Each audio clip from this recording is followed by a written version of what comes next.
नमस्कार साथियों। और अब हमारे साथ जुड़ चुके हैं मेहदी साजी। इनसे कुछ जानकारी हम लेंगे, लद्दाख की स्थिति के बारे में हम जानेंगे, लद्दाख की कृषि के बारे में, लद्दाख में किस प्रकार की एग्रीकल्चर होती है उसके बारे में हम जानकारी यहाँ पे इनसे जुटाने की कोशिश करेंगे। तो स्वागत है आपका सर। सबसे पहले आप हमें वहाँ पे कौन कौन सी फसल या फिर कौन कौन से फल वहाँ पे ग्रो किए जाते हैं मोस्टली लद्दाख में? बहुत बहुत शुक्रिया। सबसे पहले तो ये कहूँगा मैं कि लद्दाख में एग्रीकल्चर बहुत कम होता है। वो सभी को मालूम है। कम इसलिए होता है क्योंकि उसकी जो क्लाइमेटिक कंडीशंस जो है वो प्लेन की तरह नहीं है। बहुत सारे एग्रीकल्चर मास लेवल पे या कमर्शियल लेवल पे किया जाए, ज़्यादा खेती बाड़ी किया जाए, इसीलिए लद्दाख में आपको बहुत सारी जगहें, क्षेत्रफल इतना बड़ा होने के बावजूद भी आपको बंजर मिलेंगे।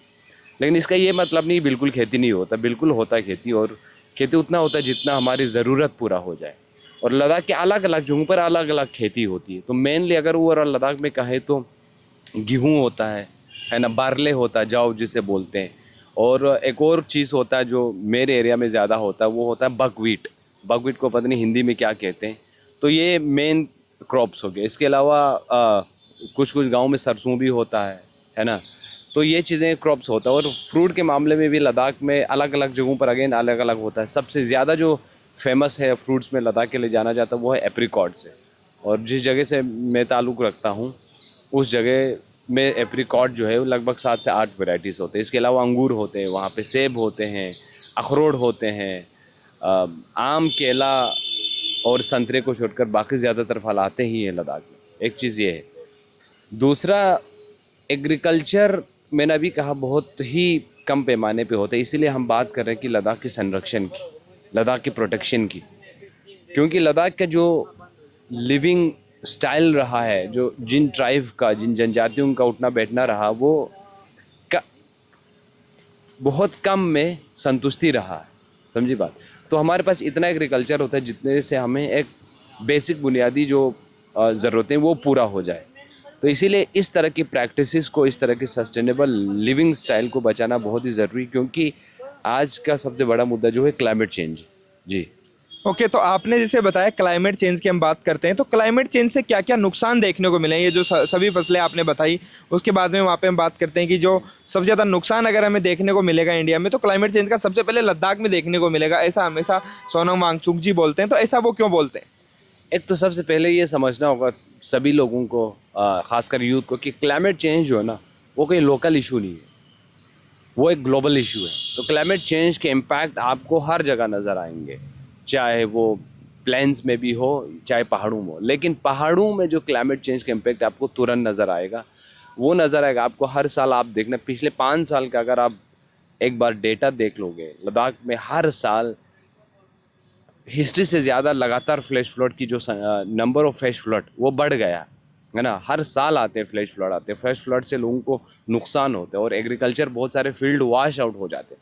फिर से लद्दाख जैसी जगह पर फिर से फील्ड बनाना पड़ेगा, आपको सॉइल बनाना पड़ेगा, बहुत ज़्यादा टाइम लगता है।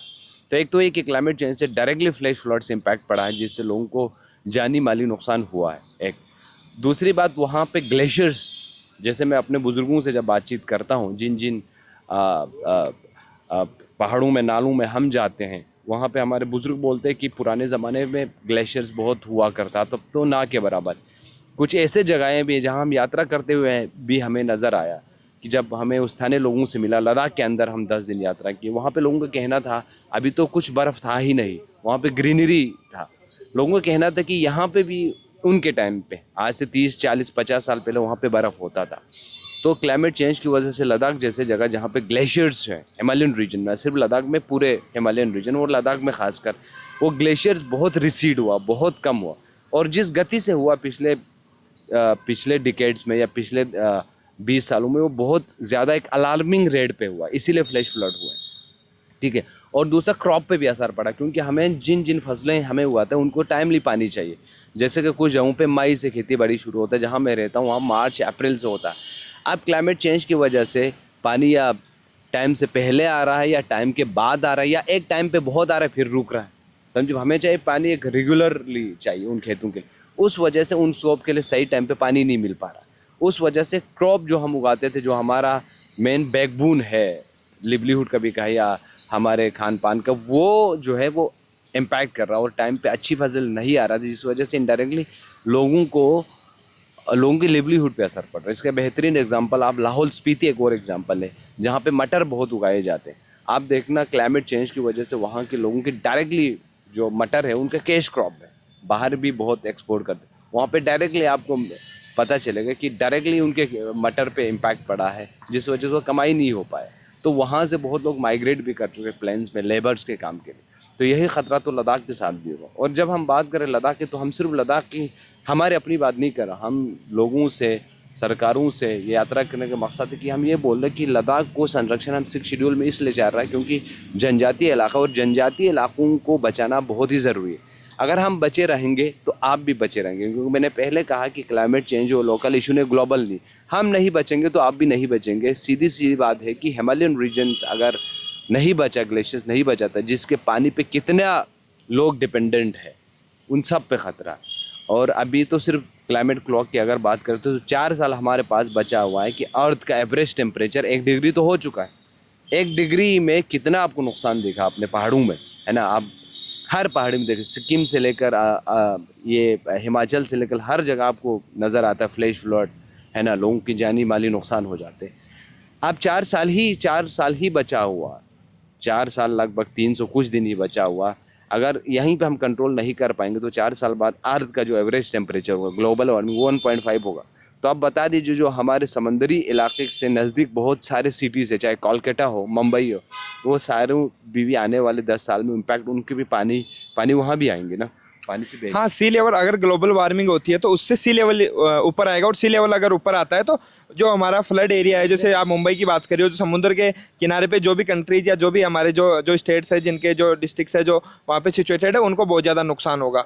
ओके, तो इसीलिए मैं बोल रहा हूँ ना, क्लाइमेट इशू जो है वो लोकल नहीं, वो ग्लोबल है। हमारा असर जो होगा वहाँ पे क्लाइमेटिक कंडीशंस बिगड़ेंगे तो उसका असर बाकी जगहों पे पड़ेगा, और ज़्यादा टाइम भी नहीं हमारे पास, 4 साल। तो आप जैसे 6 शेड्यूल की आप डिमांड करते हो, और 6 शेड्यूल का क्या रिलेशन हम बोल सकते हैं क्लाइमेट चेंज से है, ताकि आप कुछ 6 शेड्यूल में अगर आपको इंक्लूड किया जाता है तो उसके बाद में आप क्या ऐसी प्रैक्टिसेज वहाँ पे कर सकते हो जिससे कि आप जो इम्पेक्ट है उसको रिड्यूस कर सकते हो, कहीं ना कहीं उससे बेनिफिट है क्या, क्लाइमेट चेंज से क्या रिलेशन है 6 शेड्यूल का?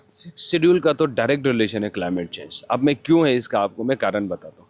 लद्दाख अभी पहले मैंने कहा इकोलॉजिकली सेंसिटिव एरिया, हम लोग जो है डिपेंडेंट है स्नो वाटर पे, बारिश पे नहीं, स्नो वाटर मतलब बर्फ़ से पिघलते हुए पानी पे, जिसका ऑलरेडी मैंने आपको बता दिया। 6 शेड्यूल अभी देंगे तो लोकल लोगों को एक तरह का ऑटोनॉमी मिलेगा अपने इलाके को चलाने का अपने अनुसार। अब लोकल लोगों से इस इलाके को बेहतर तो बाहर के लोग नहीं समझ। बाहर के लोग से मैं मुराद है उन ब्यूरोक्रेट से जो बाहर से 3-4 साल के लिए पोस्टिंग के लिए आते हैं, तो टाइम तो समझने में लग जाता, तो काम करेंगे क्या, और पॉलिसीज़ है क्या गवर्नमेंट के आज लद्दाख और हिमालय को बचाने के है, तो आप बता दीजिए। हम बात करते कार्बन न्यूट्रल की, लेकिन ऐसा हिमालय को बचाने के गवर्नमेंट का कंक्रीट पॉलिसीज़ तो नहीं है। 6 शेड्यूल से लोगों को लॉ मेकिंग पावर मिलेगा, है ना। ऑटोनोमस डिस्ट्रिक्ट काउंसिल बनेंगे, रीजनल काउंसिल बनेंगे हर इलाके में, हर ट्राइब में। तो उस वजह से लोकल लोगों को अपने हिसाब से कानून लॉज बनाने का अधिकार होगा। तो वो इन्वायरमेंटल प्रोटेक्शन के पॉलिसी उस लॉ को सबसे प्रायोरिटाइज कर देंगे। हम जब 6 शेड्यूल मिलेंगे तो हम देखेंगे कि हम रेगुलेट कर पाएंगे कि बाहर से जो इलीगल माइनिंग हो, मास पैमाने पे सोलर पावर प्लांट हो, वो सब हम रोका जा सकता है। और जो बेनिफिट का है वो हमारे कंसल्टेशन हम किया भी जा सकते हैं, जिससे हमें नुकसान ना हो लेकिन फ़ायदे हो। तो हमारा मतलब ये नहीं कि 6 शेड्यूल का मतलब डेवलपमेंट के ख़िलाफ़ है। डेवलपमेंट का परिभाषा क्या है पहले आप ये बताइए। Development at the cost of ecology, लोगों की लिवलीहुड से, लोगों की नौकरियों से, रोज़गार के बुनियाद पर इकोलॉजी को विनाश करके तो उसको डेवलपमेंट कहेंगे नहीं ना। डेवलपमेंट ये है कि वहाँ के लोग कितने खुश हैं, पहली बात। वहाँ के लोगों को हेल्थ की सुविधा है कि नहीं, शिक्षा की सुविधा है कि नहीं, और वहाँ के लोगों को अपनी आइडेंटिटी, अपनी कल्चर, अपनी भाषाओं को बचाने की फ्रीडम है कि नहीं। दूसरी बात, वहाँ की इकोलॉजी जो है वो बैलेंस है कि नहीं, प्रोटेक्टेड है कि नहीं। ये सारे डेवलपमेंट के मैंने है। तो हम कह रहे हैं कि 6 शेड्यूल से हमें लॉ मेकिंग पावर मिलेगा, जिससे हम अपने अनुकूल उस क्लाइमेटिक कंडीशन और इकोलॉजिकल कंडीशन के अनुकूल लॉज बनाए जा सकते हैं, जिससे वहाँ की लोकल इकोलॉजी, कल्चर, आइडेंटिटी सारे जो है वो प्रोटेक्ट रहेगा। और दूसरा, हम लोगों की जो लाइफ स्टाइल्स आप पहाड़ों में जाके देखें वो बहुत ही सस्टेनेबल है। हम बहुत कम पानी का इस्तेमाल करते हैं, 20 लीटर एक आदमी इस्तेमाल करता है, बाकी मैदानी इलाकों में आपको 200 लीटर करना पड़ेगा। तो कम पानी में कैसे जीना है वो हम सीख चुके हैं, हम हज़ारों साल से रह रहे हैं, है ना। तो क्लाइमेट के साथ कैसे एडजस्ट होकर रहना है वो हमने सीख चुका है। तो हम ये कह रहे हैं कि उस तरह के सस्टेनेबल वे ऑफ लाइफ को प्रोटेक्ट करने के लिए 6 शेड्यूल की ज़रूरत है। और लद्दाख में इतने बाहर से इतने लोग इंडस्ट्रीज फैक्ट्रीज भी लगा देंगे तो उतना पानी ही नहीं है वहाँ पे, पानी की स्कैरसिटी है, तो वो पानी कहाँ से लाएंगे? जी। तो आप जो यूथ आपको देख रहा है, आप यूथ को क्या मैसेज देना चाहेंगे कि वो आपके जो आवाज़ आप उठा रहे हो वो उन तक पहुँचे और वो इस चीज़ को समझे, और कहीं ना कहीं जैसे कि हम आज बात करते हैं सोशल मीडिया की, उसके थ्रू आपको कहीं ना कहीं सपोर्ट करने की वो कोशिश करे, वो आपकी भावनाओं को समझे, आप किस प्रकार से आप किस मुद्दे के लिए आए हो वो उस चीज़ को समझे। तो क्या आप एक अंत में संदेश देना चाहेंगे? मैं संदेश यही देना चाहूँगा तमाम यूथ से कि ब्लाइंडली नौकरी के पीछे मत जाए। नौकरी करना अच्छी बात है, लेकिन ब्लाइंडली मत कीजिए, अपने दिल की जो आवाज़ है उसको फॉलो कर दीजिए। एक बात जो आपको करना।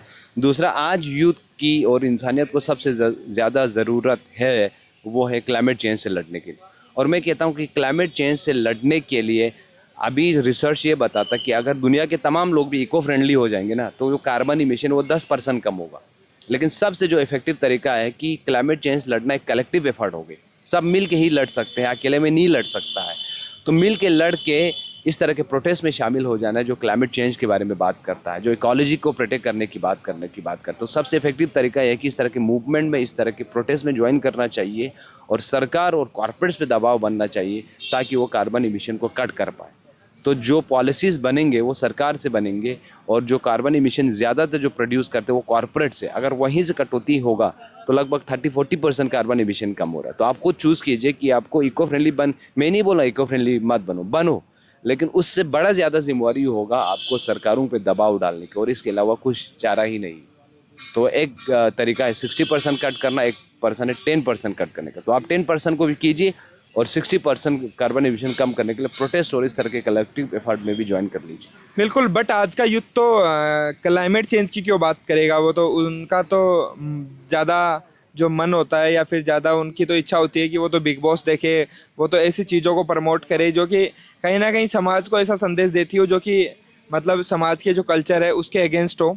क्लाइमेट चेंज एक नॉट ओनली हमारे कंट्री के लिए बट एक ग्लोबल मुद्दा है, उस पर तो बात करना ही चाहिए हमारे यूथ को, बहुत इंपॉर्टेंट है। एक एजुकेशन का मतलब क्या हुआ? एजुकेशन का मतलब यही होता है कि आपने जो शिक्षा आपने ग्रहण की उसके बाद में जो आप चीज़ों को समझ के आप किस प्रकार से जो है पृथ्वी को बचा सकते हो, बट वो हमारा आज यूथ नहीं कर रहा है। बट हम रिक्वेस्ट करेंगे कि जो लद्दाख के जो लोग हैं उनकी मांग को समझे, उनकी जेन्युइन मांग है, और उस चीज़ को स्प्रेड करें ताकि लोगों तक ये बात पहुंच पाए कि उनकी डिमांड क्या है, क्लाइमेट चेंज क्या है और उसे किस प्रकार से लड़ा जा सकता है, और वहाँ पे लोग कैसे सर्वाइव कर रहे हैं ये जानना सबसे ज़्यादा ज़रूरी है। क्योंकि यहाँ पे जो है हमारे पास सब कुछ रिसोर्स अवेलेबल है, वहाँ पे बिजली वगैरह मतलब इतनी रिसोर्सेज की हम बात करते हैं, असुविधा के अंदर अपना जीवन यापन करते हैं ना कि जो सिटी के जो भी लोग हैं वो इस चीज़ को एज्यूम करना उनके लिए मुश्किल है, मतलब वो उसको सपने में भी नहीं देख सकते, और वहाँ पे ये लोग सर्वाइव भी कर रहे हैं। और उसके बावजूद भी जो है इनका कोई भी लॉ इनके हाथ में नहीं है, ना इनके गवर्नेंस को हाथ में, ना ये खुद की जो सरकार है वहाँ की चुन सकते हैं।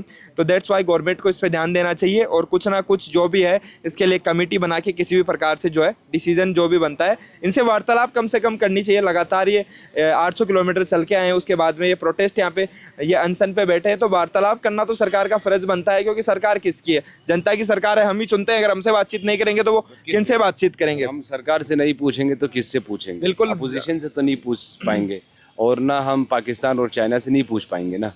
तो इसीलिए मैं बोल रहा हूँ कि हम सिर्फ जब हम ये यात्रा की हम सिर्फ अपील अपने देश के लोगों और सरकार से नहीं कर रहे, हम दुनिया के लोगों से भी अपील कर रहे हैं। हम दुनिया के लोगों को भी अपना पीड़ा बता रहे हैं, अपना दुख दर्द बता रहे हैं। तो इसलिए यूथ को समझ में आना चाहिए बिग बॉस रियलिटी नहीं है। रियलिटी जो है वो क्लाइमेट चेंज है, रियलिटी रोज़गार है ना। रियलिटी इस देश को मजबूत करने के लिए आप क्या कंट्रीब्यूशन रख सकते हो वो रियलिटी है। तो let's live in reality rather than constructed realities. Okay, मैं लास्ट में आपसे पूछना चाहूँगा आपका ऑक्यूपेशन क्या था? मतलब आपने ये ज्वाइन किया है तो आप क्या पहले से क्लाइमेट पे काम कर रहे हैं या फिर जस्ट इस मार्च को ही आपने ज्वाइन किया है सोनम सर के साथ? एक तो मैं खुद लद्दाख का भी एक यूथ हूँ, दूसरा न सिर्फ लद्दाख के एक यूथ हूँ, बस इस देश के भी एक शहरी हूँ और इस देश का नहीं बल्कि ग्लोबल सिटीजन भी हूँ। तो क्लाइमेट चेंज तो सभी के लिए ज़रूरी। इससे पहले मैं शिक्षा में काम कर चुका हूँ 5.5, 6, 7 साल। उसके बाद मैं पर्यावरण में लगातार काम करते आया हूँ अपने गाँव में, और मेरा गांव जो है वो पाकिस्तान में था पहले 71 से पहले। उसके बाद हम इस देश का हिस्सा बने, है ना। और 5-6 साल बाद वोटिंग राइट हमें मिला, तो बाकियों से हम नया सिटीज़न। इसके बावजूद भी हम स्ट्रगल करके आज इस मूवमेंट में जुड़े, क्योंकि इसमें वैल्यू है। वैल्यू इसलिए है क्योंकि मैं लद्दाख के होने की वजह से नहीं जुड़ा हूँ, मैं इसलिए जुड़ा हूँ क्योंकि क्लाइमेट का इशू है, क्योंकि लद्दाख के जनजातियों को बचाने का इशू। अगर यही चीज़ किसी दूसरे जनजाति का भी होता, किसी दूसरे इलाके में होता, तो अब मैं इसी शिद्दत से ज्वाइन करता, इसी शिद्दत के साथ ज्वाइन करता। तो मैं यूथ को ये बोल रहा हूँ, जहाँ जहाँ क्लाइमेट को रिलेटेड इश्यूज है, जहाँ पे रिलेटेड सोशल है, जहाँ पे सोशल इश्यूज से रिलेटेड है, चाहे वो वीमेंस को लेकर रेप का जो इशू हमारे देश में पड़ रहा है, और भी बहुत सारे सोशल इशू, उन सब सोशल इश्यूज से लड़ने के लिए, उन सोशल इश्यूज को एड्रेस करने के लिए यूथ को ही आगे आना चाहिए। वही सबसे बड़ी रियलिटी है और वही मुझे लगता है इस देश को विश्व गुरु बनाएगा। और आपको एक अच्छा मर्द मैं उसी को ही मानता हूँ जो रियल इश्यूज़ पे काम करे, क्योंकि हम देख रहे हैं कि वीमेंस के साथ किस तरह से हम ट्रीट कर रहा है ना, किस तरह से रेप हो रहा है। तो वही वीमेंस तो कल को हमारी ही बहनें हो, माएँ, हमारी ही बीवियाँ या हमारी ही गर्लफ्रेंड होंगे। तो ये सिर्फ हमारे लिए नहीं लड़, सबके लिए लड़ रहे। तो बेहतर कल के लिए मुझे लगता है यूथ को आगे आके कंट्रीब्यूट करना चाहिए और बहुत ओके youth कर भी रहे हैं। Okay okay, thank you so much, आपने अपना समय निकाला अनशन के बावजूद भी, और जो बात थी हमारे दर्शकों के सामने रखी। धन्यवाद आप सभी को। और आप समझे होंगे जो हमारे लद्दाख के लोगों की पीड़ा है उसको आप लोगों तक पहुंचाइए, उसको शेयर कीजिए, ताकि सब लोग समझ सके कि वास्तव में क्लाइमेट चेंज क्या है और इसका क्या इम्पैक्ट हो रहा है। लद्दाख में नहीं, हमारी पूरी कंट्री में एग्रीकल्चर स्टूडेंट्स को खासकर इस पर ज़्यादा ध्यान देना चाहिए, क्योंकि जो क्लाइमेट चेंज है फाइनली हमारी एग्रीकल्चर को इम्पैक्ट करेगा। और हमें एग्रीकल्चर के स्कॉलर्स हैं तो ये हमारी जिम्मेदारी बनती है कि हम जो इंडिया के ग्रेजुएट्स हैं, जो इंडिया के नॉर्मल जो भी जितने भी नागरिक हैं, उनको हम अवेयर करें इस इश्यू के रिगार्डिंग। थैंक यू एवरीवन, देखते रहिए IRI वाला।